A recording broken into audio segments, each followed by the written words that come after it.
Identity அதான் சொல்லுவாங்க. அது வெளில போயிடுச்சு, நம்மகிட்டேருந்து வெளில போயிடுச்சு.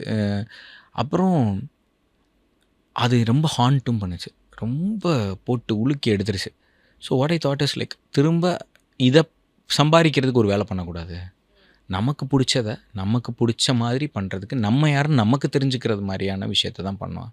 I should really do something like பண்ணேன் வித் மீ ஒன்ஸ் மோர். அது போலங்கிறதுக்காக அதை திருப்பி பண்ணக்கூடாதுன்ற அர்த்தம் இல்லை. ஆர் அப்படி இருந்ததுன்னா இன்றைக்கி வரைக்கும் ஏன் எனக்கு கால் வரப்போகுது? இப்போ நீங்கள் சொல்லியிருக்கீங்க இந்த மாதிரி எனக்கு ஒரு வாரத்துக்கு ஒரு வாட்டி யாராவது ஒருத்தவங்க பண்ணையார் பற்றி பேசுவாங்க, கண்டிப்பாக பேசிடுவாங்க.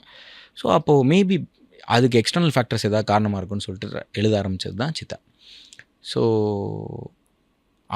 அது எழுத ஆரம்பித்தப்போ தான் எனக்கு கொஞ்சம் கொஞ்சமாக மைண்ட் ஸ்பேஸாகவே வேறு ஒன்று ட்ரை பண்ணலாம் புதுசாக யோசிக்கணுன்னே தோணுச்சு. ஓகே. ஸோ ஆனால் அது வந்து பயங்கர மோசமான ஸ்டேட்டில் அந்த 2 years. ஏன்னா நீங்கள் போகல, மற்றவங்க யாரும் வேணாம், நான் ஃபோனை ஆஃப் பண்ணிட்டு போகல, ஃபோன் ஆனில் தான் இருக்குது, கால் வரல.